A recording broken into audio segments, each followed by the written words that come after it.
మొన్న 2 days back Congress నాయకులు ఏదైతే విమర్శించారో దాన్ని మేము తీవ్రంగా ఖండిస్తున్నాం. ఎందుకంటే ప్రతాప్ రెడ్డి అన్నట్టయినా ఒక వ్యక్తి కాదు, ఆయన ఒక శక్తి. ఆయనను విమర్శించేంత వ్యక్తులు కాదు, మీరు అంత వ్యక్తులు కాదు, ఆయన స్థాయి కూడా కాదు.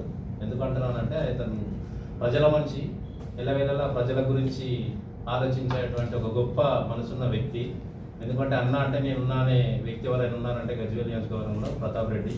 ఎందుకంటే ఏ ఇంట్లో చిన్న కార్యక్రమం జరిగినా జరిగినా ఫస్ట్ ఫోన్ ఆయనకి వెళ్తుంది.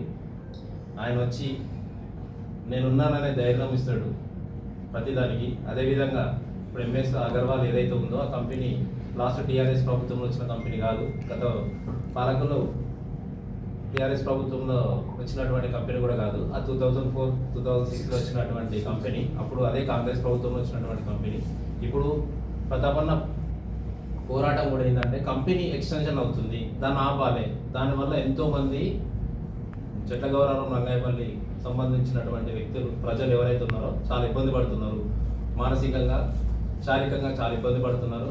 అనేక రోగాల బారిన పడుతున్నారు. కాబట్టి మంచి జరగాలి, ప్రజలు లబ్ధి పొందాలనే ఉద్దేశంతో ఆ కంపెనీ ఏదైతే ఉందో దాన్ని ఎక్స్టెన్షన్ చేయొద్దు అనే పోరాటం చేస్తున్నటువంటి ఒక వ్యక్తి. అతనికి సపోర్ట్గా మనం బీఆర్ఎస్ పార్టీ అందరూ ఉన్నటువంటి మనోరాబాద్ మండలం దాంట్లో పాల్గొనడం జరిగింది. అదేవిధంగా చెట్లగౌరవం రంగాయపల్లి గ్రామస్తులు కూడా మద్దతు ఇవ్వడం జరిగింది. పార్టీలకు అతీతంగా చేస్తున్నటువంటి పోరాటం. ఎవరు కూడా అక్కడికి కండువలతో వెళ్ళి మేము బీఆర్ఎస్ అని చెప్పి చేస్తున్నటువంటి పోరాటం కాదు. అది ప్రజల గురించి గత 10 రోజుల నుంచి అదే కంపెనీ దృష్టిలో పెట్టుకొని ప్రజలకు లబ్ధి పొందాలి అనే ఒక ఉద్దేశంతో ప్రజలు మేలు గురించి ఆలోచించినటువంటి వ్యక్తి ప్రతాపన్న. ఎందుకనంటే గత 10 సంవత్సరాల ఏదైతే టీఆర్ఎస్ ప్రభుత్వంలో ఉన్న నానాటి టీఆర్ఎస్ ప్రభుత్వం ఏదైతే ఉందో అప్పుడున్న కంపెనీ అలాగే నడిచింది. దానికి ఎట్లాంటి ఇంకా పర్మిషన్స్ ఇవ్వలేదు. ఇప్పుడు కాంగ్రెస్ ప్రభుత్వం రాగానే ఇప్పుడు పర్మిషన్స్ ఇచ్చేసి ఇంకా 150 ఎకరాలు ఇంకా పెంచాలి, దాన్ని ఇంకా ఎక్స్టెన్షన్ చేయాలి అని చెప్పి ఒక ఆలోచన చేస్తున్నటువంటి దాన్ని ఖండిస్తున్నాం.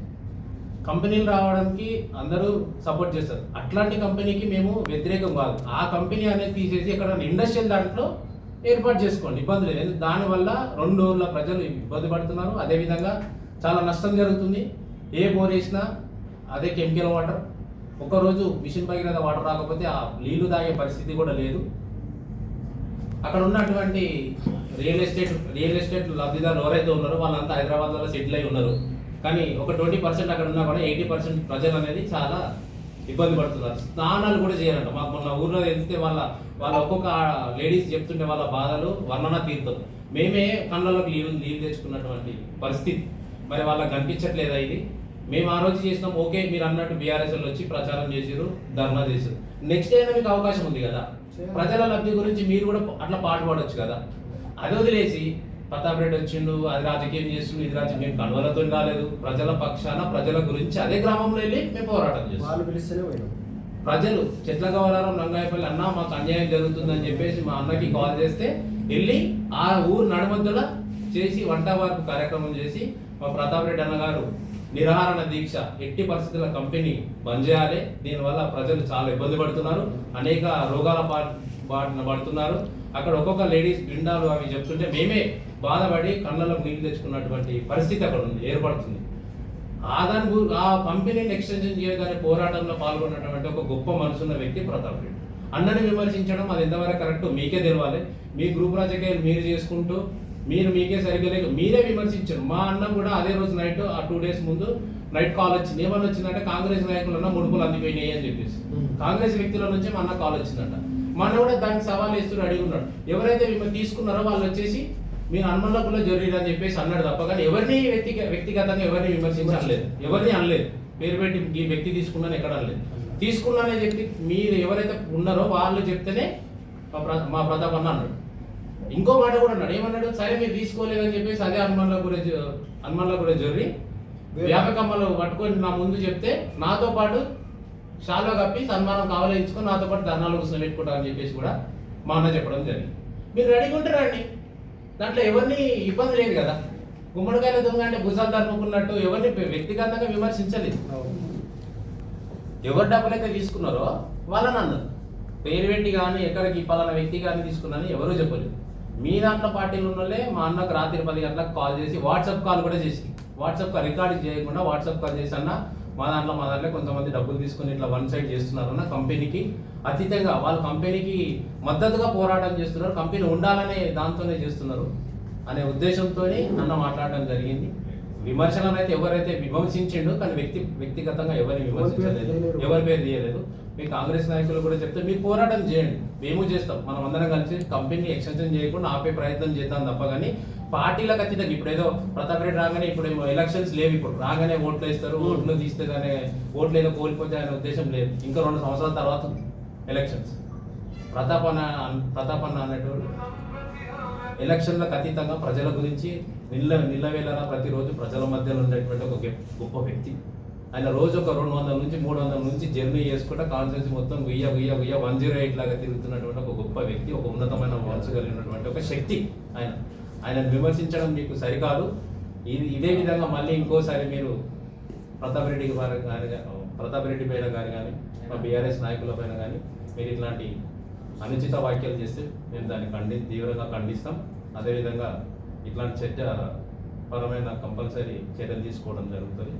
ఎందుకంటే ఈరోజు విమర్శించండి, తప్పులేదు, ఉన్నత విమర్శలు ఉన్నారు, ఉన్నతంగా విమర్శించాలి. కానీ ఒక వ్యక్తిని టార్గెట్ చేసి ఒక వ్యక్తి పైన వాడు వీడు అనడం సరికాదు. మీ స్థాయిలు మీరు గుర్తుపెట్టుకొని చేసుకుంటే మంచిది. ఎందుకంటే మా పోరాటం అనేది పార్టీల గురించి కాదు, ఒక 2 విలేజ్లు బాధపడుతున్న ఉద్దేశంతో ఎంతో కొంత లబ్ధి చేయాలి, విలేజ్లలో కొంచెం బాగుపరచాలి, విలేజ్లలో ఉన్నటువంటి ప్రజలను ఎంతో కొంత మెరుగుపరచాలి. రేపు ఉన్న భవిష్యత్తు ఈరోజు 50 సంవత్సరాలు ఉన్న ఒక 40 సంవత్సరాలు ఉన్న వ్యక్తి ఆడ 60-70 సంవత్సరాలే కనబడుతున్నాడు. ఈ తరంకి అయిపోయింది, నెక్స్ట్ వచ్చే తరం కానీ ఇట్లాంటి బాధలు పడద్దు.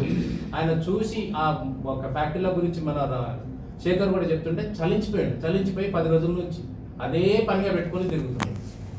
ఒకరోజు ఉద్యమం కాదు, 10 రోజుల నుంచి కంటిన్యూగా తిరుగుతున్నాడు. ఏ ఒక్క రోజు కూడా ఆయన టీఆర్ఎస్ కండువా కప్పుకొని రాలే అక్కడికి. మా నాయకుడు ధర్నా చేసేటప్పుడు మాత్రం ఆ ఊరు ప్రజలు ఏర్పాటు చేసిన బ్యానర్, ఎందుకంటే మా కేటీఆర్ ఫోటో, మా హరీష్ రావు ఫోటో, మా నాయకులు కాబట్టి ఖచ్చితంగా పెట్టుకోండి. ఇన్ కేస్ ఆఫ్ మీరు అక్కడ వస్తుంటే అది పెడుతున్నా తీసేసిన తర్వాత మీరు మద్దతు ఇచ్చిన రోజు 100% అందరం కలిపే దాన్ని తీసేసే ప్రయత్నం చేద్దాం. దానికి 100% ఉంటుంది. మా అన్న కూడా అన్నాడు అదే రోజు, ఇది పార్టీలకు అతీతంగా చేస్తున్నటువంటి ఒక గొప్ప పోరాటము, దీంట్లో ఎవరైనా రావచ్చు, ఎవరైనా పాల్గొనవచ్చు, ఎవరు రావద్దు అనే ఉద్దేశం అయితే ఎక్కడ లేదు, ఎవరు చెప్పలేదు. కండువాలు వేసుకొని మా నాయకులు కానీ ఆ ఊరు ప్రజలు కానీ ఎక్కడ కానీ మా బీఆర్ఎస్ నుంచి మనోరాబాద్ మాటలు కూడా ఎవరు రాలేదు, ఇండివిజువల్గా వచ్చినారు. నిన్న ఒక వీడియో మాకు వచ్చిందండి, వీడియో చూసాము. ఈయన విఠల్ రెడ్డి తను చాలా ఘోరంగా మాట్లాడాడు వీడియోలో. అది వాళ్ళు పెట్టుకున్న వీడియో, వాళ్ళ పార్టీ గురించి వాళ్ళ మీద వాళ్ళు విమర్శించడానికి పెట్టుకున్న వీడియో. దాంట్లో మా ఇన్ఛార్జ్ గారు వంటే ప్రతాప్ రెడ్డి గారిని వాడు వీడని మాట్లాడినాడు ఈయన విఠల్ రెడ్డి. అది ఎంతవరకు నీ పార్టీ వాళ్ళు నీకు సరిగ్గా లేరు, లేకపోతే నువ్వు మీ పార్టీ గురించి మాట్లాడుకోవాలా? నువ్వు మా ఇన్ఛార్జ్ గారిని ఎట్లా అంటావు? అక్కడికి వచ్చి ఆయన తీసుకున్నాడు అది తీసుకున్నాడు అని మాట్లాడినావు. నీకు ఏమన్నా తెలిసి మాట్లాడుతున్నావు విఠల్ రెడ్డి? నువ్వు ఎన్ని పార్టీలు చేంజ్ అయ్యావు ఒకసారి నీ వెనుకకు తిరిగి చూసుకోను. ఫస్ట్ ఏ పార్టీలో ఉన్నావు, ఏ పార్టీకి పోయినావు, ఇప్పుడు ఏ పార్టీలో ఉన్నావు, రేపు మళ్ళీ ఈ పార్టీ పోగానే మళ్ళీ ఏ పార్టీలోకి వస్తావు. జాగ్రత్త విఠల్ రెడ్డి, చూసి మాట్లాడు. ప్రతాప్ రెడ్డి గురించి మాట్లాడే అర్హత నీకు లేదు. ప్రతాప్ రెడ్డి అంటే అది ఒకటి అనుభవం లాంటివాడు. ఆయన ప్రజల మధ్యన ఉండి ప్రజల గురించే బతుకుతున్నాడు. ఆయన 35 ఏళ్ళ నుంచి పనిచేస్తున్నాడు. పాపం ఆయనకి ఏ పదవి లేదు. నువ్వు మీ బాసును అంటే మీ బాస్ దగ్గరికి పోయి ఆడ డబ్బా కొట్టుకోను. మా బాసు గురించి మాట్లాడే అధికారం నీకెక్కడిదా? నువ్వు నిన్న ఏడున్నావా? నువ్వు ఎన్ని పార్టీలు చేంజ్ చేసినావు? నీ సొంత లాభం గురించి నువ్వు ఏమైనా చేయడానికి దిగదానికి చూస్తావు. మేమే సాక్ష్యం, నేనే. నువ్వు నిన్న ఏమేమి చేసినావు, ఏం కథ చేసినావు, అగర్వాల్ కంపెనీ గురించి నువ్వు ఎంత లాభం పొందినావు, అగర్వాల్ కంపెనీకి ఎంత భూమి కొన్నావు, ఆయనకి ఎంత కమ్మినావు, నువ్వు అన్నిటికీ నేనే సాక్ష్యం. నన్ను విలువ రేపు పొద్దుగా ఏడుకోమంటే ఆడొచ్చి చెప్తా. ఆ భూమి పక్కన నువ్వు ఏం చేసినావు, ఏం కథలు పడ్డావు, నువ్వు ఎట్లా మాట్లాడతావా మా ప్రతాప్ రెడ్డి గురించి? ఆయన తమాషా చేస్తున్నాను, ఎవరేం అంటలేరు అనుకుంటున్నాను. దీంట్లకు నీ సొంత లాభం గురించి పార్టీని చేస్తున్నావు. కాంగ్రెస్ పార్టీని బదనాం చేస్తుంది నువ్వు. నీ సొంత లాభం గురించి కాంగ్రెస్ పార్టీని బదనాం చేస్తున్నావు. వీళ్ళందరినీ వాళ్ళను పక్కకు పెట్టుకొని అవన్నీ మాట్లాడుతున్నావు. ఎంతకు ఎకరా కొన్నావు? 25 ఎకరాలు ఆయనకి ఎన్ని ఎకరాకి ఎంత కమ్మినావు అన్ని మాకు తెలియదా? నువ్వు 7 తమ్మినావు పాపం మల్లారెడ్డి మీద ఎగరేస్తున్నావు. మల్లారెడ్డి చెప్పింది ఏం తప్పు ఉంది? 3 కిలోమీటర్ల ఇసుక మాఫీ అనేది కాదా? 20 లారీలు ఒకటేసారి ఎట్ టైం తెచ్చి 20 లారీలు ఇసుక కొట్టి మళ్ళీ 20 లారీలు ఎంత కమ్మినావో మాకు తెలియదా? చెప్పమంటావా అని? నీ దాని గురించి మాట్లాడుకో. ప్రతాప్ రెడ్డి గురించి మాట్లాడినావంటే నీ నాలుగే తప్పు మాట్లాడితే నీ ఈపుకి ఇబ్బంది అవుతుంది. జాగ్రత్తగా ఉండి విఠల్ రెడ్డి, నీకు వార్నింగ్ ఇస్తున్నా. నేను వార్నింగ్ ఇస్తున్నాను. శేఖర్ గౌడ్ వార్నింగ్ ఇస్తున్నా. మాది గంగేపల్లి గ్రామం. మా చెట్ల గౌరవరం రంగేపల్లి గ్రామంలో ఉన్నటువంటి ఎంఎస్ అగర్వాల్ కంపెనీ వల్ల జరుగుతున్న నష్టం గురించి మన ప్రతాప్ అన్న గారికి వివరించడం జరిగింది. ఈ నెల 7వ తారీఖున పబ్లిక్ హియరింగ్ నిర్వహించారు మా గ్రామంలో. అక్కడికి మా తరపున ప్రతాప్ అన్న రాగా అందరినీ అరెస్ట్ చేయడం జరిగింది. నెక్స్ట్ రోజు కలెక్టర్ దగ్గరికి వెళ్ళి మా యొక్క ప్రాబ్లమ్స్ గురించి పబ్లిక్ హియరింగ్ కరెక్ట్ జరగలేదు, అక్కడికి పబ్లికే రాలేదు కాబట్టి ఈ పబ్లిక్ హియరింగ్ అనేది గ్రామంలో జరగాలి, అక్కడ కాదు అని అక్కడ కలెక్టర్ గారికి వినతి చేయడం జరిగింది. అలాగే నెక్స్ట్ 12వ తారీఖున ప్రతాప్ అన్న గారు మా తరపున మా ఉన్న సమస్య తరపున మా గ్రామంలో వంట వార్పు చేయడం జరిగింది. ఆ ఒక్కరోజు దీక్ష కూడా చేయడం జరిగింది. అందులో భాగంగా అందరం గ్రామస్తులం ఏకమై అన్నకు కొట్టుగా ఉన్నాము.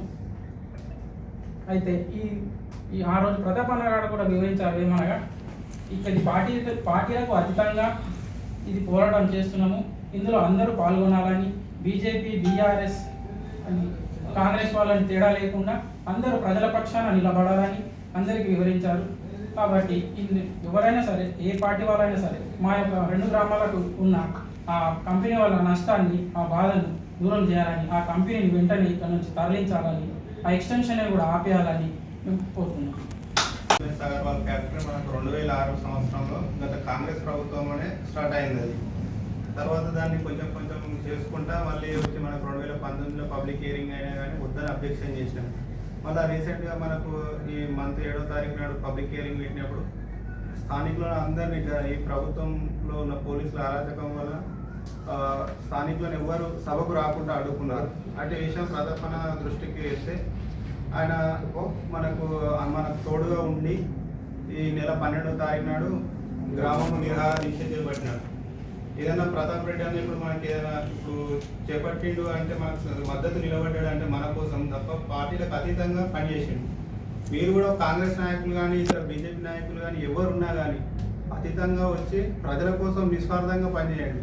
మేము కూడా మీకు మద్దతుగా ఉంటాము, మాకు సేవ చేయాలని మిమ్మల్ని కూడా గుర్తిస్తారు. కాకపోతే చేసిన నాయకుల మీద ఇట్లా దుమ్మెత్తి పోసుడు, అది తీసుకుండు ఇది తీసుకునేటోళ్ళు లేదో ప్రజలు గమనిస్తూనే ఉన్నారు. ప్రజలకు అన్నీ తెలుసు. నేను నాయకులు చెప్పాల్సిన అవసరం లేదు, వేరే పార్టీ కార్యకర్తలు చెప్పాల్సిన అవసరం లేదు. ఇంతవరకు కూడా మరి గుళ్ళెకి వస్తాము, పసుపు జొద్దము, స్నానాలు చేస్తామని చెప్పారు. ఇంతవరకు ఏ నాయకుడు వచ్చింది లేదు, జొబ్బింది లేదు, స్నానాలు చేసింది.